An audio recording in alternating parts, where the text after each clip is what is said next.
Hi, I'm Ginno, and I am bloody furious. Oh my lord, I am actually really quite riled up about this. It's really annoyed me. BI of Icon, one of my favourite groups. Icon just have had an amazing year, and right now it's happened really quickly. I didn't hear anything about it yesterday. I woke up in the morning to the news, and it's just happened incredibly quickly. BI, who was the leader, fantastic rapper, does lots of the production and writing for the group, has left the group amid a drug scandal in which he attempted to buy the drug LSD. Now, whatever your opinions on drugs, he didn't take them. He didn't do them. He hasn't done them. This happened way back in 2016. People are only just finding out about this because the news group Dispatch have found out. They've got like text messages and stuff. And BI has already left YG, already left the company, already said goodbye to Icon. This has happened so quickly. I don't understand how that they've made this decision so quickly. I know YG as a company have been going through so many scandals. They've had drug scandals in the past. I know GD and TOP both had their weed scandals, which were the most tepid, boring scandals in the world. But they were so big. And I know Korea has a very different view on drugs than a lot of other countries do. But it's almost 2020 now, and people still give a shit about what other people are putting into their bodies.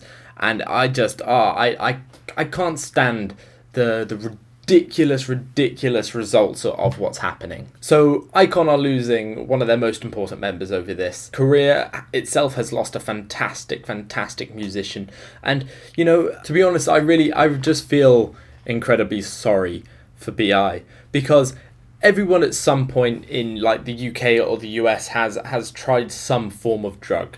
And it's a really normal thing to do. It's such a normal thing to do. It's not, okay.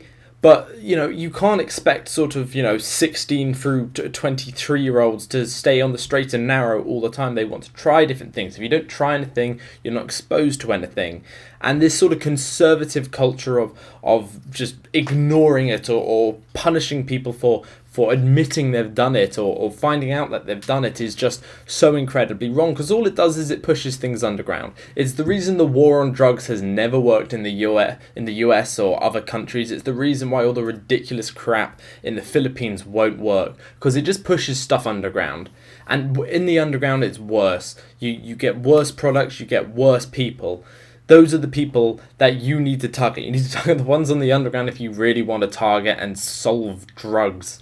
But it's just not a realistic thing to do. Your best option is to try and educate people and help them. And Jesus Christ, LSD is a psychedelic drug. It is really not a harmful drug. Sorry, I am quite angry about this, and I'm quite a vocal supporter of sort of not legalizing drugs, but making them less taboo to talk about. I mean, in some places it's just ignored, and as soon as something happens with them, it's just people straight to prison, and it's just so stupid. Someone smokes some weed and they're getting arrested over it. It's just so backwards. BI is 22 and he's being punished for attempting to buy LSD, and it's just so bloody stupid. His whole career is being ruined because he sent a message to a dealer, and I just really cannot get over that, how stupid it is. Is anybody actually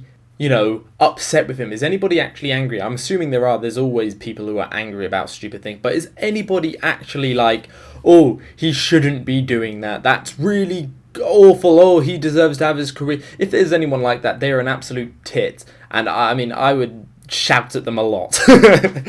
I guess more than anything, the reason I wanted to make this video is I can't imagine if that happened to me or one of my friends in the UK. It just wouldn't happen. Hell, right now we have a man who is running for Prime Minister who has admitted to doing coke. There's two of them, actually.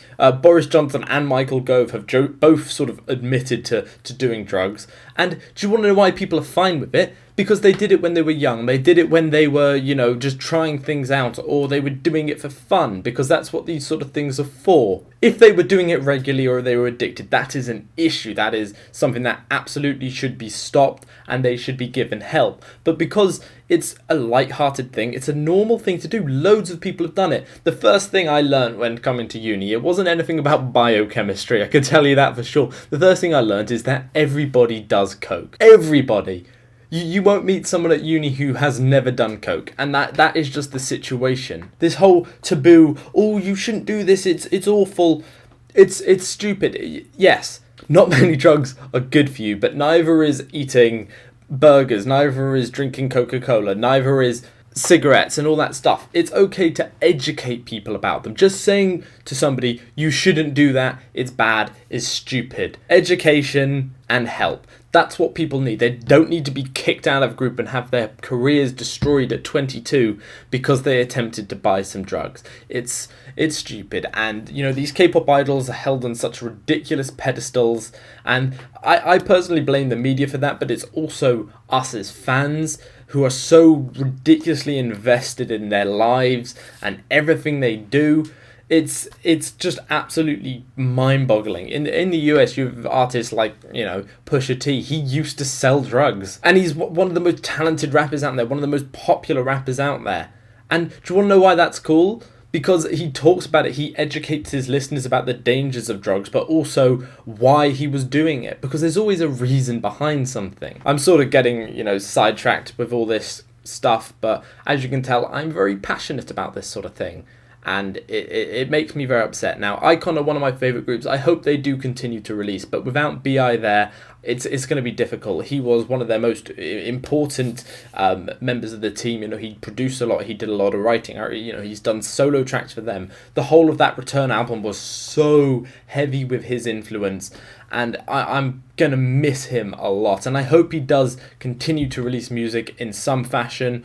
Once all this dies down, I imagine there's a lot of people that won't want him in the group because for some reason, some ridiculous reason, fans do this stupid thing where they actually get invested in these sort of things. I remember when Sungmin of Super Junior got married and loads of elves were like, oh yes, no, he should be kicked from the group for getting married. It's just a normal part of life. Why are they held to these ridiculous standards that no other person in the world lives by? It's annoying. There we go. If there's one thing you can take from this is don't, apologise for supporting BI in this because it's ridiculous what has happened to him. Listen to his music. Listen to iKON's music. I know that's supporting YG, but also iKON are going to need it a lot right now. They're going to be going through a lot. So give them the support you can, the members. And what else can I say? If BI ever releases anything, if he has an Instagram or whatever, support him. Send him messages of love, not, oh, I blame you for all this. It's not his fault. To be completely honest, it's not his fault. So, yeah. Thank you very much for watching. That's today's rant over. Sayonara, people. I hope I'll see you soon under less aggressive and saddening news. So, yeah, adios.